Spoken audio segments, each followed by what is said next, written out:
அனைவருக்கும் வணக்கம். ஸ்ரீ விஷ்ணு ஜோத நிலையம் பிரசன்ன ஜோதர் குமரன் ராஜ் பேசுறேன். இன்றைய பகுதியில் என்ன பார்க்க போறோம்னா, சுக்கிரனுடைய திசை 20 வருடங்கள் எந்த லக்னத்திற்கு நல்லது செய்யும், எந்த லக்னத்துக்கு தீமை செய்யும் அப்படிங்கறத பார்க்கலாம்.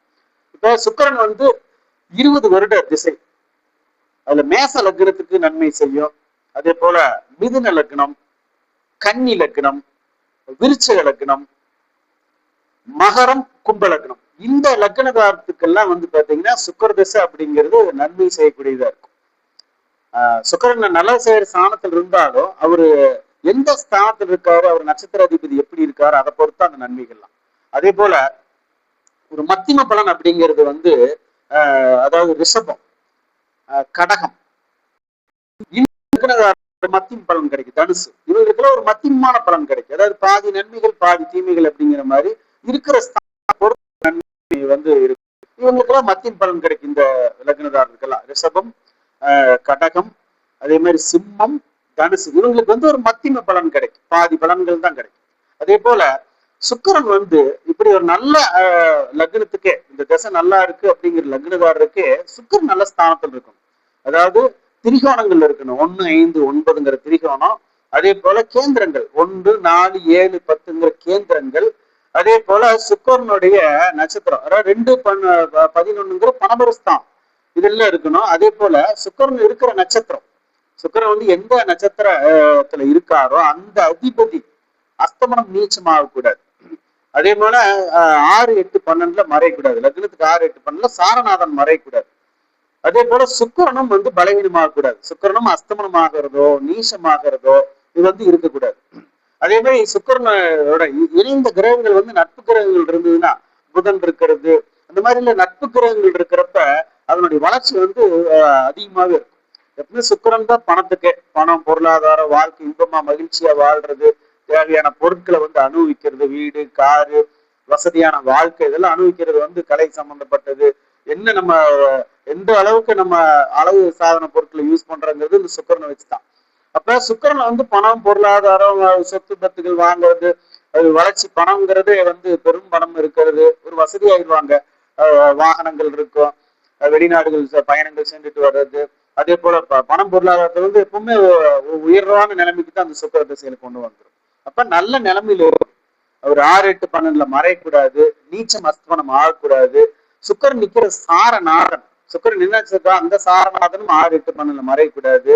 அவரும் அஸ்தமனம் நீச்சம் ஆகக்கூடாது. இந்த மாதிரி கண்டிஷன்ஸோட அந்த சுக்கரன் இருந்தாருன்னா நல்ல நிலைமையில இருக்கிற அந்த லக்னதாரத்துக்கு எல்லாத்துக்குமே ஒரு யோகம்னே சொல்லலாம். பல அதிர்ஷ்டங்களை குவிச்சிடும்.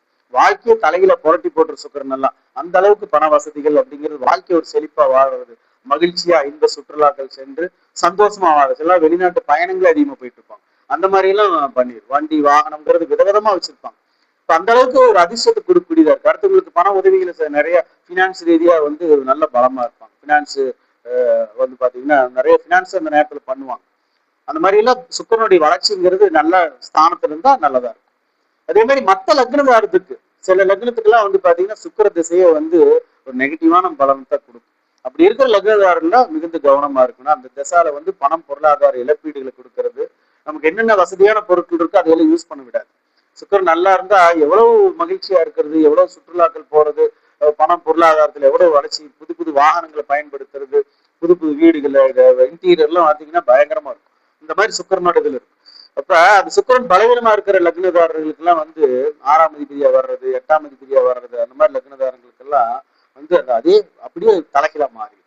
அப்ப சுக்கரன் இருக்கிற இடத்தையும் பொறுத்துதான். இதுக்கு இந்த சுக்கரன் பலவீனமா இருக்கிறவங்களுக்கு உண்டான பரிகாரம்ங்கிறதே பாத்தீங்கன்னா சுதர்சனமூர்த்தி தான். சக்கரத்தாழ்வார், சக்கரத்தாழ்வார் பாத்தீங்கன்னா சுயம்புவா இருக்கிற இடம் மதுரையில இருக்கு, திருமோகனம்னு சொல்லிட்டு, அங்க சென்று வழிபட்டு வருது. அதே மாதிரி அவங்க ஊர்ல இருக்கிற சக்கரத்தாழ்வாருடைய ஆலயங்கள் சென்று அதிகமா பிரதட்சணம் பண்ணி வெள்ளை முச்சையெல்லாம் பாத்தீங்கன்னா தானம் கொடுக்கறது. அதே மாதிரி வெண்பட்டு நவகிரகத்தில் இருக்கிற சுக்கரனுக்கு சாட்டி வழிபடுறது. அதே மாதிரி சக்கரத்தாழ்வாருக்கும் வெண்பட்டு சாட்டி வழிபாடு வச்சுக்கிறது. இதெல்லாம் செய்துட்டு இருக்கிறப்ப அந்த இது போகும். அதே போல சுக்கரனுக்கு ஸ்ரீரங்கம், ஸ்ரீரங்கம் ரங்கநாதரை வழிபட்டு இருக்கிறதும் வெள்ளிக்கிழமை நாளோ பௌர்ணமி நாள்களோ சென்று வழிபட்டுவாங்க. அந்த மாதிரி வழிபாடுகள் செய்துட்டு வர்றப்ப அந்த தோஷங்கள்லாம் நீங்கும். அதே போல பெண்களுக்கு வந்து தானங்கள் கொடுக்கணும். சுமங்கலி பெண்களுக்கு வந்து தானங்கள், மங்கள பொருட்கள் எல்லாம் தானங்கள் கொடுக்கணும். அந்த மாதிரி எல்லாம் நிறைய செய்துட்டு வரும். அது அன்னதானத்துல இருந்து அந்த மங்கள பொருட்கள் கொடுக்கலாம் அவங்களுக்கு. கண்ணாடி வளையல், குங்குமம், அதே போல தாலி சரடு, விரலி மஞ்சள், தாம்பூல வச்சு ஒரு காணிக்க, தேங்காய், பழங்கள், விளக்கு, கண்ணாடி வளையல், கண்ணாடி, இந்த மாதிரிலாம் மங்கள பொருட்கள் வந்து நிறைய அவங்களுக்கு தானங்கள் கொடுக்கும். கொடுத்துட்டு அன்னதானம் செய்யறது, இதெல்லாம் வந்து செய்துட்டு சுமங்கலி பெண்கள், சுமங்கலியினுடைய அந்த பூஜை வீட்டுல நடக்கும். அந்த மாதிரி பூஜைகளை வீட்டுல வைக்கிறது. மகாலட்சுமி வழிபாடு அதுதான், பெருமாள் மகாலட்சுமி வழிபாடு தான். சக்கரத்தாழ்வாரா வழிபட்டு வரணும். அதே போல ஸ்ரீரங்கம் சென்று வர்றது, வீட்டுல இந்த சுமங்கலி பூஜைகளை செய்யறது, இதெல்லாம் வந்து உயர்வுக்குண்டான வழிகளை வழிவகுக்கு. அதே போல அந்த தோஷம் உள்ளது எல்லாம் வந்து பாத்தீங்கன்னா நிவர்த்தி பண்ணக்கூடிய இதா இந்த வழிபாடுகளை செய்துக்கணும். இப்ப சுக்கிரன் வந்து இந்த லக்னத்துக்கு நல்லதா இருந்தாலும் கூட அவர் இருக்கிற இடத்தை பொறுத்துதான் அந்த நன்மைகளும் தீமைகளும். அது என்னன்னா மறைவான ஸ்தானத்துல இருக்கிறப்ப அந்த நன்மைகள் வந்து முழுமையா கிடைக்காது, முழுமையா இல்லாம போயிடும். ஒரு தசாநாதன் வந்து நடத்துறப்ப அவர் நல்லா இருந்தாருன்னா அந்த 20 வருஷமே யோகம் தான். எந்த புத்தி வந்தாலும் 20 வருஷமா அந்த யோகத்துல தான் இருப்பாங்க. அவர் நல்லா இல்லைன்னா அந்த பலன்கள் வந்து முழுமையா அனுபவிக்க முடியாது, அது குறைவா கிடைக்கிற அளவுக்கு போயிடும். அதுக்காக அந்த பரிகாரங்களை நம்ம தேடிக்கணும் அப்படிங்கிறது தான். இந்த பதிவு புடிச்சுன்னா சப்ஸ்கிரைப் பண்ணுங்க, மறக்காம பெல் ஐக்கான் கிளிக் பண்ணிக்கோங்க. நன்றி, வணக்கம்.